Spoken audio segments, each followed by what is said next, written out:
James Bay is reporting there from Kabul. Let's talk now to Ubaidullah Bahir. He's a lecturer at the American University of Afghanistan. He joins us on Skype from Kabul.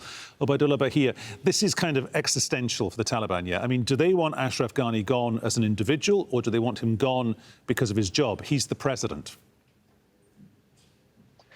Thank you for having me, Peter.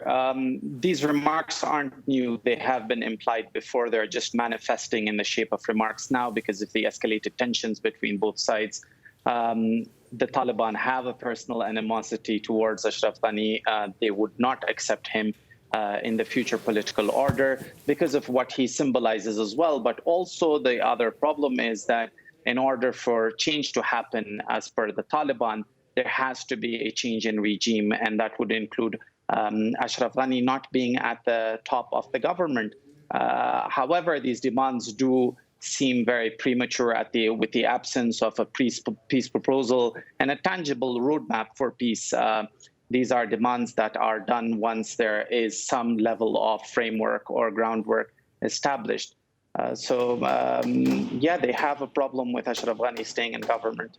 For the greater good of the country and the greater good of the peace process, is the Taliban here hopeful that Afghan politicians will turn on Ashraf Ghani, or let it be known, for the greater good of the country, Mr. Ghani, you've got to go and go quickly?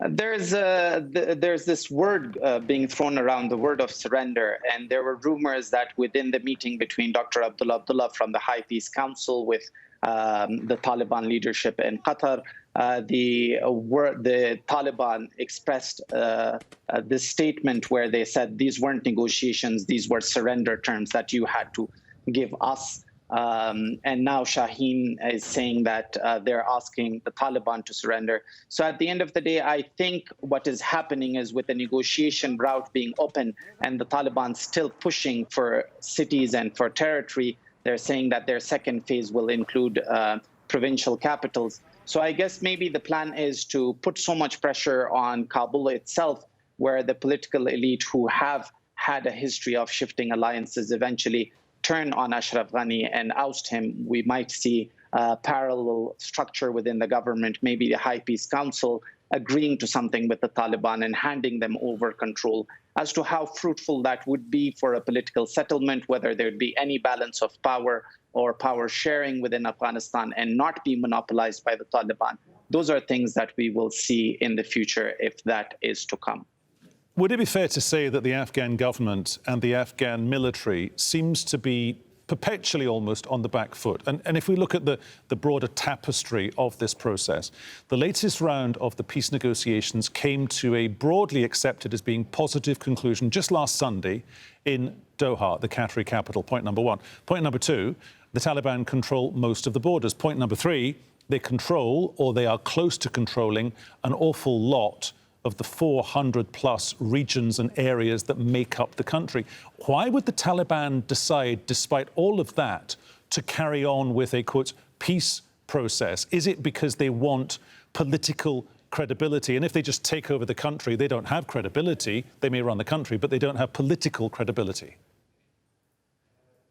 That's actually very true. So international legitimacy is a point of concern, not only for the Taliban, but for their sponsor states as well. The Taliban might be able to take over militarily, but that is not going to do them any favors with regards to relations with the West or general aid that might come into Afghanistan. So the idea is, with keeping negotiations open, they managed to appease the international community to show their willingness to work towards a political settlement. On the other end, increasing pressure on districts. The idea is Ashraf Ghani himself, in his speech to his Special Operation Corps the other day, said that the problem wasn't resources, the problem was management of these resources. And we've seen the Afghan government failing to resupply their forces at different districts. The majority of the districts that the Taliban took over were districts in which they didn't have to fight. All of those are alarming developments that the government have to worry about. So maybe they're playing both roles. Insurgencies can do that. They can both fight and negotiate at the same time.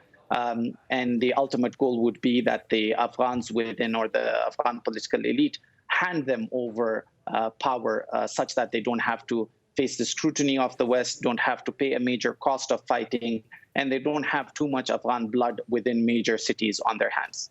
We must leave it there. Thank you so much, Obaidallah Bahia, for joining us from Kabul. Thank you for having me.